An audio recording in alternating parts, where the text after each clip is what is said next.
I'm very delighted to have this opportunity to say to the sisters and the associates of the Neumann communities that this is an opportunity for all of you to meet Dr. Brent Anderson, who is going to be the leader of our Cultivating Unity Retreat.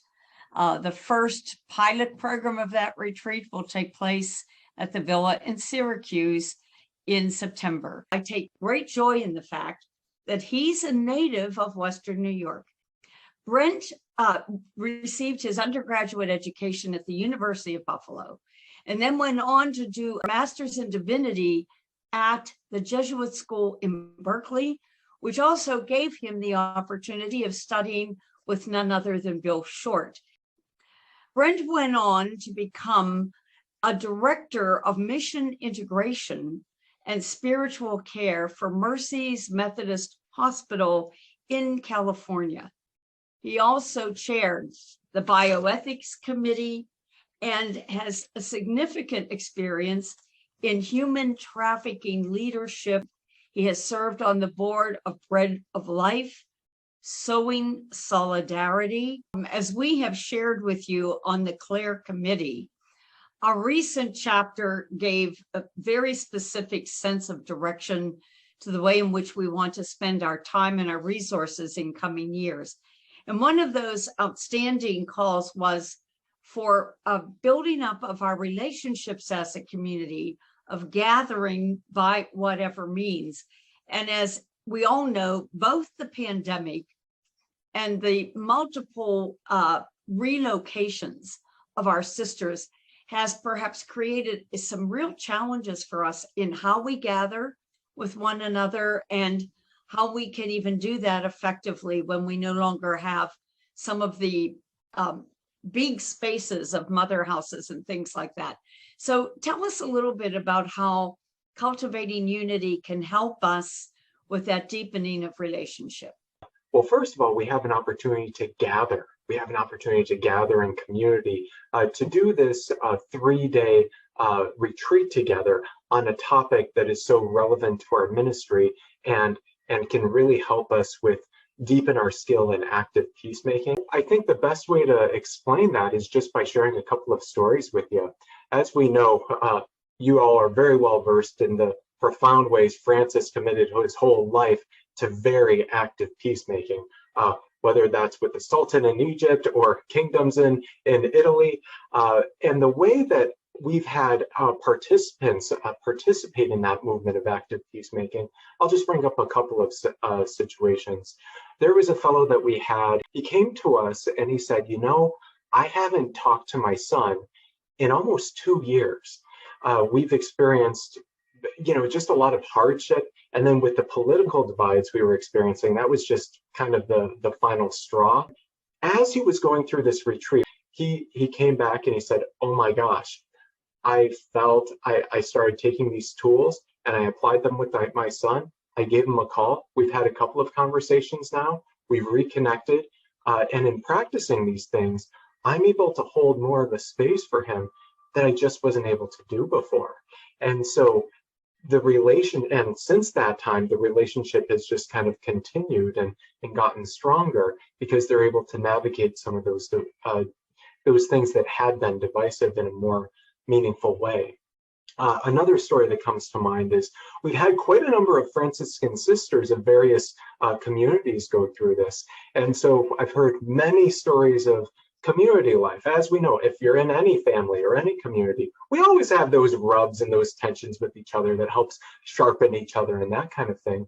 I remember one story of a person who was living in that Franciscan community, and she shared, you know, it's been a while that I've been living with this one sister, and we've had this rub, and I haven't really known what to do about it. And so we just kind of go our separate ways, and it's like we just pass each other in the community and we're not really engaging. After going through some of this process, she became more self-aware of what was going on in her, what was holding her back, and that opened up an inner space within her to be able to hold and engage the other sister in a way that was more meaningful.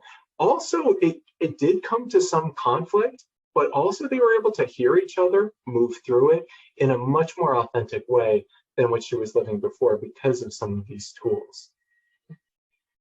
And thank you very much. I think that's very promising for us because we yearn, I think, to be able to bring a real gift out to others, to our worlds, through our ministries and through our service.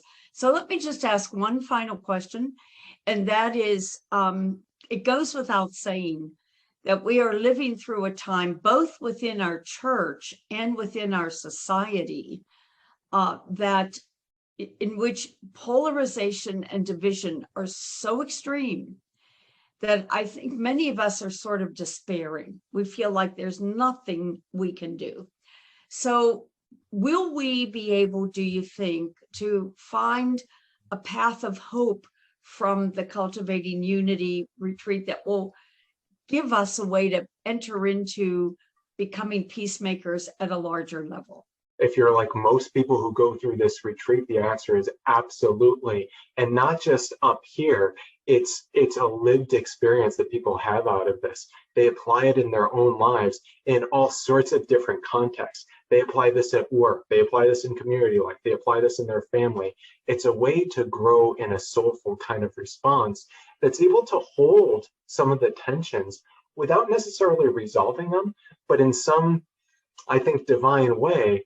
If we're able to show up to them with that profound sense of Franciscan presence, hold them where they are, ask insightful questions without moving too quickly to judgment, so often we find what seem to be black or white or this way or that way, so often it's more complex and we can connect with each other in a new way. There was one fellow, I know a lot of your sisters serve on different boards of all sorts of different kinds of organizations. There was a fellow who was telling me that he's been a part of this board for over 10 years. He really has a lot of hope in this new person who he's looking to kind of hand over the reins to propel it into its next chapter. And at this meeting, he came to realize that they have polar opposite ideas of what they see as the future of the organization. Normally, he described himself as kind of a bulldog, and he would have put his foot down of, no, here's where we've got to go. But with this experience, he said, you know what?